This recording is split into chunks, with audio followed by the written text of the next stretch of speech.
Hello, welcome to my full in-depth Blu-ray review of Arrow Films' release of Koyaanisqatsi and Powaqqatsi on Blu-ray as part of the Arrow Academy label. This is a fantastic set, as I said, just came out, brand new, and I'm going to be talking to you in depth about the movies and the special features and how the Blu-ray looks and sounds. And because there's so much I want to say about the first film, this will be part one of two, where I'll be talking exclusively about the first film, Koyaanisqatsi. So without any further ado, let's get on with that. If you'd like to see a more in-depth look at the actual box set itself with the booklet and the digibooks inside, then you can check out a unboxing video I did here, where I kind of go through all the details of how the package is presented and how it looks and everything like that, so you can check that out and click on that if you wish. Now, going to the movie itself, Koyaanisqatsi was released in 1983, directed by RazorwireReviews, who really had a unique vision for this film, and a great concept, I think, in the way that he kind of brought the idea to the table and how he executed it with his collaborators, Ron Fricke, who was the principal cinematographer on the film, and Philip Glass, who composed the music for the film, and provided an amazing score that is really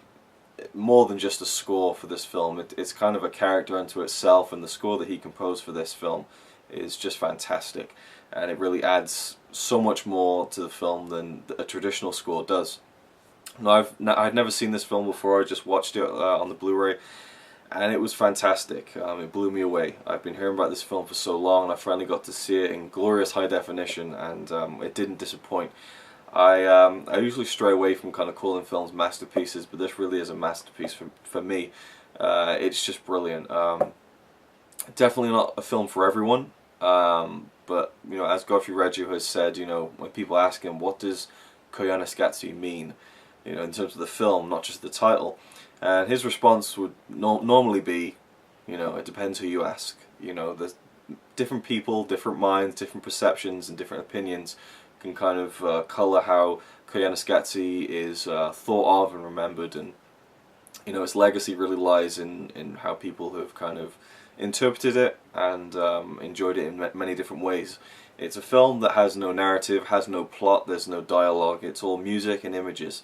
And the images range from fantastic vistas of landscapes and rocks and you know, rivers and trees and mountains and clouds and water, through to cities and cars and roads and people and machinery, you know, and there's lots of themes that run throughout this film.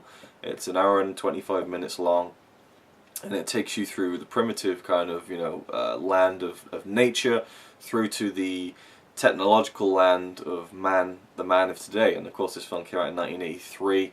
They started filming in 1977, so it took them about 6 years to make this. And as Philip Glass once said, you know, no one was rushing, you know, to see this film. No one was really waiting for it. So they really spent their time amassing a huge amount of footage that looks just incredible, particularly on this Blu-ray, and it all goes together with the music that Philip Glass, you know, came up with. And it's about life, you know, and the word Koyaanisqatsi is from the, you know, the ancient Hopi language, Native American in origin, and Qatsi means life or life way, way of life, you know, roughly translated, and Koyaanis means crazy, turmoil, out of balance, you know.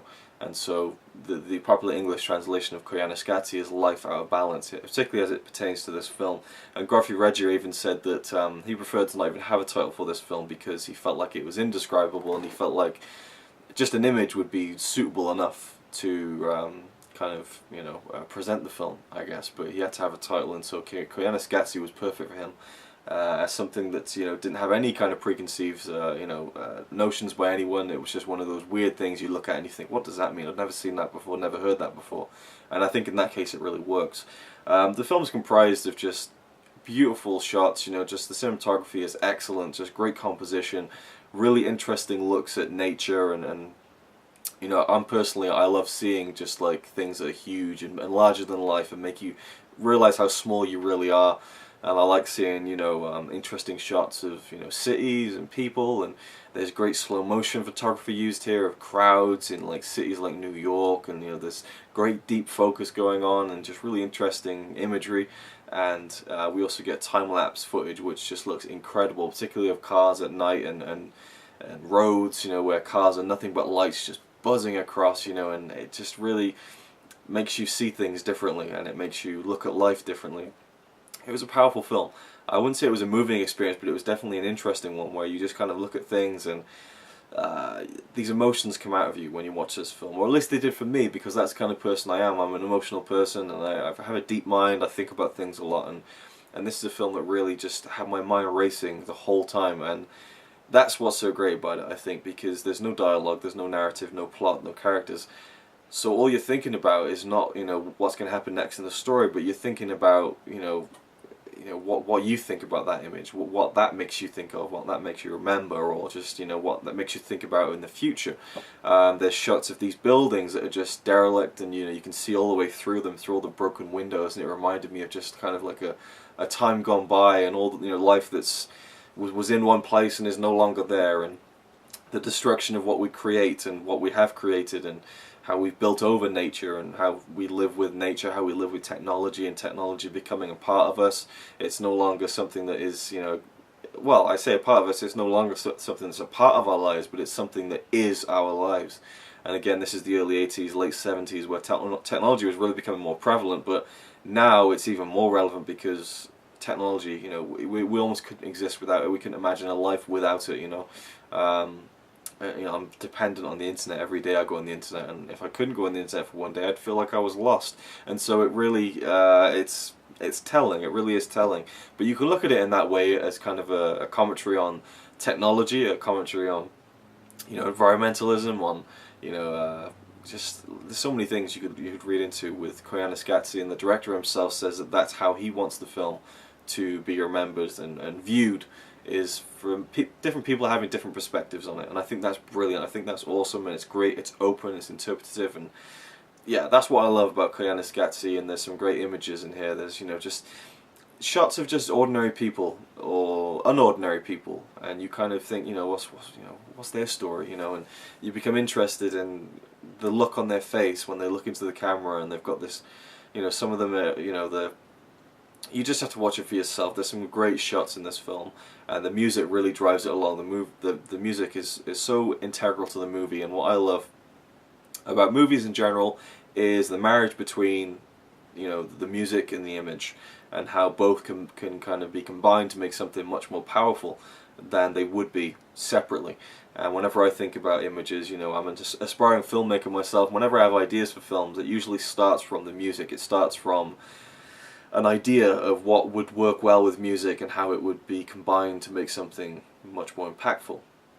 And this is something that Koyaanisqatsi does with just with a profound ability. It really mixes things in a way that I would never have thought of doing, and just there's a great section near the end which kind of covers, I guess, commercialization and consumerism, and this is where the editing, the cutting as well, gets so fast, and it really is fitting. And there's also a shot where we see these hot dogs getting run through a factory, and just this mass production, and then it cuts and juxtaposes itself with a shot of these 5 escalators and just masses of humanity, in a time-lapse shot, just filing through.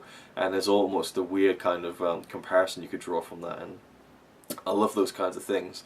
But I think Philip Glass is really one of the stars of this, and in the special features, Godfrey Reggio doesn't shy away from that fact. In fact, he's very humble about it and says that he was merely a blind man, and Philip Glass and Ron Fricke had the eyes to see everything and kind of realize his vision, because he had the ideas of what he wanted things to be, how he wanted things to be placed and set out, and shots and the locations and everything. But it was really Ron Fricke as the principal cinematographer and Philip Glass as the composer of the music that brought it all together. And but I think he's underselling himself a little bit there. I think all three of them had a great visionary kind of concept for this, and they all brought it together very well in just a fantastic piece of cinema. I think a very, very unique film as well. It's just unlike anything I've ever seen before. I know there have been subsequent films that are very similar by Godfrey Reggio and by the cinematographer Ron Fricke, who went on to direct his own films in the similar theme to this. But for me, it was just stand out. As a film, I give it 5 stars out of 5. I just loved it. I could totally see someone hating it, but I really think you should just check it out. And I have a book actually called 1001 Movies You Must See Before You Die, and it is my plan to go through this book and watch every film in it by the time I'm 30. Whether I'll achieve that, I don't know, but whenever I watch one of the films that's in the book, I think to myself, is that a film you must see before you die? And after seeing Koyaanisqatsi, I have to say yes, it is a film you must see before you die, or at least give it a chance. It's a one-of-a-kind movie. Although again, there is the sequel Powaqqatsi, which I'm sure will be very similar, but it is brilliant, and I highly recommend it to any film fan, especially hardcore film fans and film buffs and cinephiles. You should definitely check this out. The Blu-ray looks fantastic. You know, the grain structure is intact. It looks brilliant. You know, some of those shots of particularly of the nature and landscapes just look incredible. Just the great depth, and the composition is great as well. So it looks very nice. It looks very organic, and the cityscapes look fantastic as well. The transfer is just top notch. It looks brilliant.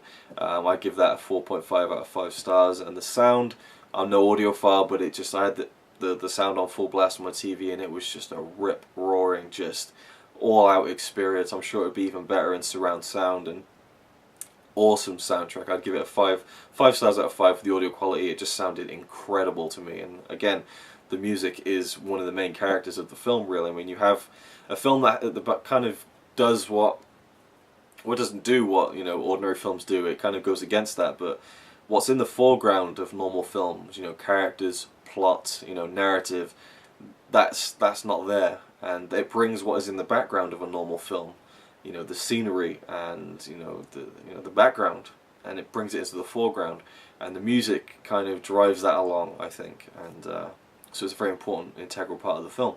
The special features on this disc, this Blu-ray of Koyaanisqatsi as part of the box set, are really good. We have the theatrical trailer, the original theatrical trailer, which is kind of introducing people to the idea of the film, and it's kind of very coarse in standard definition, but nonetheless interesting. And then we have Essence of Life, which is a 25 feature on the film, and interviews with Godfrey Reggio and Philip Glass on their ideas behind the film, how they would like it to be seen, how they got involved with the film, how it came about. Philip Glass, talking about how he got involved as being a composer. He wasn't originally a composer of film music, and this kind of started it off, and he kind of had to be coerced into kind of looking at the footage that Godfrey Reggio had presented before he really committed to the film, and that's when he became a full-time collaborator, over the years that they put this together. And particularly Godfrey Reggio's input was really interesting to me. It's a featurette that was filmed in 2002 for the Criterion Collection, or at least appears on the Criterion Collection Blu-ray and DVD.